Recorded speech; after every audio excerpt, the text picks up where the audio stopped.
FAROUK KIBET has donated 2 buses. FAROUK KIBET donated buses to KENYANS Secondary School in Tarbo, Uasin Gishu County. Who is FAROUK KIBET? Sasa FAROUK si ni mtu ya mkono ya rais. Lakini huyu FAROUK sio mtu wa kiburi, ni mtu wa kunyorosha kazi. Na niseme ukweli, kwa ushindi wa William Ruto na sisi alichangia kiasi kikubwa sana. Huyu KIBET FAROUK ananikumbusha Martin Luther King Jr. Kwa sababu tulisema hatupangwingwi, lakini tulipatia FAROUK KIBET nafasi atupate. FAROUK KIBET is a shadow figure in Kenya's political scene, often seen as the puppet master behind the Kenya Kwanza government. Although he holds no official political position, his influence runs deep, with many believing he pulls the strings on key decisions. FAROUK KIBET is recognized as a significant figure in William Ruto's government, being a considerable influence as an advisor and Ruto's personal assistant. Kazi yenye alipewa, alianzia tu kupanga sisi ndio utuongee mzuri kwa mkutano. We have now FAROUK KIBET, who the deputy of this country, the deputy president of this country, who voters voted with 7 million votes, admitted that for him to access his boss, he must pass through FAROUK. KIBET is a very humble person. I've met him several, not once. But behind that face is a resolute person who knows what needs to be done, and he's unapologetic. It must be done. He is from Chepsaite, in the border of Nandi and Kakamega counties. His relationship with Ruto has evolved dramatically, transitioning from rivals to close allies.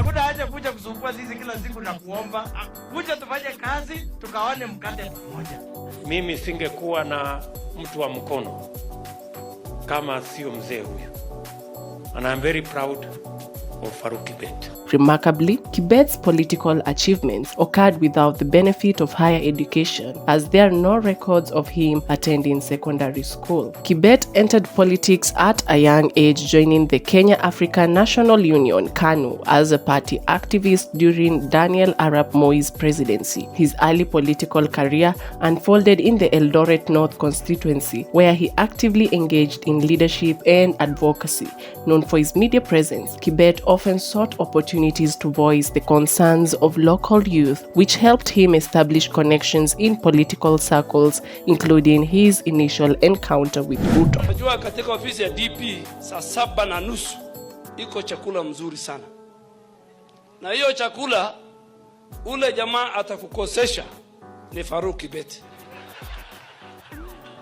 Hata ukiwa na njaa anakuambia kuja Tuesday. At the time KIBET was rising in Eldoret, Ruto had just completed his education in the University of Nairobi and returned with ambitious political aspirations. Ruto was eyeing the parliamentary seat in the 1997 elections, competing against the MP then, Reuben Chesire, a close associate of Moi and KIBET. The political landscape was changing as younger leaders, including Ruto and figures such as Cyrus Jirongo, were increasingly at odds with the older KANU establishment. Amidst this tension, a faction within KANU called UDM was formed, advocating for a new direction. As Ruto campaigned in 1997, KIBET's perspective shifted, leading him to support Ruto. Njia ya kuua pombe ni kuweka taxes kwa pombe, ama namna gani? So mimi ningeona tuangalie hizo sehemu ndio tusiumize raia, kwa sababu tunaambia raia msikunywe pombe, msifanye nini. Sasa tumepata njia ya kuweka taxes. Tuweke taxes kwa pombe, ama namna gani? Ama Wakristo hamtaki taxes iwekwe kwa pombe? Tuweke kwa pombe?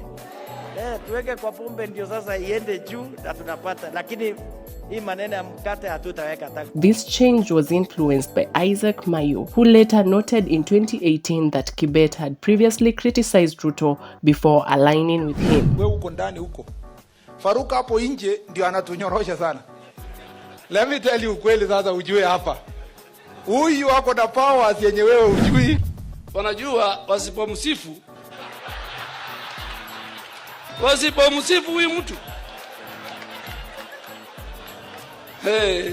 Recognizing Kibet's political acumen, Ruto decided to cultivate a close relationship with him, understanding that Kibet's insight could bolster his own campaign efforts. Hata nilikuwa nimemwambia Rais Ruto aniwachie yeye apage mambo yangu, akaniruka. Akasema anahitaji yeye nitafute yangu na mimi natafuta.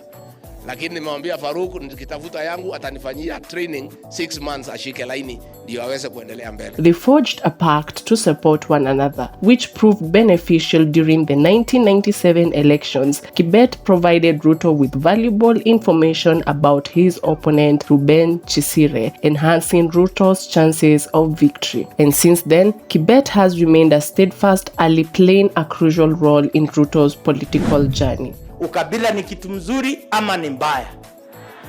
Sisi wote tulani ukabila. Tunasema shetani afanya namna gani? Yes, hiyo tu. Wewe mwenye unataka kujitokeza kuwa mkabila, kuja tangaza hapo Nairobi kwamba mimi ajenda yangu kubwa ni ukabila. Uone kama utapikiwa kura. Few relationships have captured public attention quite like this one between William Ruto and FAROUK KIBET. Their journey began with the formation of the United Democratic Movement, UDM, registered in 1997. With great optimism, they called upon the press to celebrate the party's commendable initiatives and the promise of political change. As the political landscape shifted, Ruto and KIBET stood firm against the remnants of Daniel Arap Moi era, condemning politicians who wished for Moi's continued influence even after the 2002 elections. William Ruto, educated at the University of Nairobi, emerged as a prominent political figure, while FAROUK KIBET, perceived as less formally educated, carved out his own space in the political arena. Despite the differences in their backgrounds, their friendship flourished, grounded in mutual respect and shared aspirations. In the aftermath of 2002 elections, Ruto recognized KIBET's steadfast support over the preceding 5 years, honoring him for his loyalty. In March 2004, when President Mwai Kibaki made his first visit to Eldoret, Ruto and KIBET orchestrated a demonstration to voice grievances over rising fertilizer prices. KIBET, undeterred by police resistance, articulated the frustrations of the people, criticizing Kibaki's administration for appointing people such as Mudi Awori as vice president, as this decision he believed would stifle the ambitions of the youth. KIBET's activism didn't stop there. He organized protests against the NARC government, claiming that the Kalenjin community faced systematic oppression, particularly as many Kalenjin leaders were sidelined in Kibaki's presidency. He called for respect for the outgoing presidency. However, the political climate grew increasingly volatile, culminating in the 2007 post-election violence that gripped the nation. In the chaos that ensued, FAROUK was arrested, caught in the crossfire of the North Rift conflict, but later released. This episode only strengthened his resolve to safeguard Ruto, who was then maneuvering through a treacherous political landscape filled with adversaries and rivals with ulterior motives. FAROUK KIBET emerged as a crucial ally for Ruto. Tunaweza kuhesabu. Mtu wa kwanza kuingiza mimi kwa siasa alikuwa Mheshimiwa FAROUK huyu. Soma mambo mengi kupitia ndugu FAROUK. I have learned about humility, but I've also learned about perfection. His influence within the political sphere becoming increasingly pronounced, politicians like Ndindi Nyoro remarked that access to president often required navigating through KIBET, highlighting his significant role in Ruto's administrations. Rumors circulated that KIBET's office was practically an extension of Ruto's, emphasizing the deep-rooted trust between the two. Lakini mimi I have only two bosses. President William Ruto and the people of Kenya. Two. Shida ile unaona is some people who are friends with the president also want to be my boss. Inawezekana? Atiwewe kwa sababu ni rafiki ya rais atukue boss yangu. Even some people wanamsaidia kazi, mapie yake, wanataka tikuniamurisha mimi vile nitafanya kazi. During the 2022 campaigns, the extent of KIBET's influence became evident, with figures like Kimani Ichung'wah acknowledging that many campaign strategies were orchestrated by KIBET himself, shaping the public discourse. Sasa FAROUK si ni mtu ya mkono ya rais, lakini huyu FAROUK sio mtu wa kiburi, ni mtu wa kunyorosha kazi.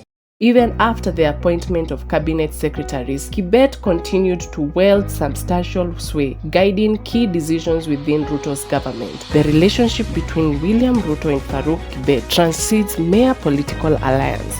It embodies a partnership forged in the crucible of Kenyan politics. Kindly don't forget to subscribe to our YouTube channel and give your views on this story. Bye bye.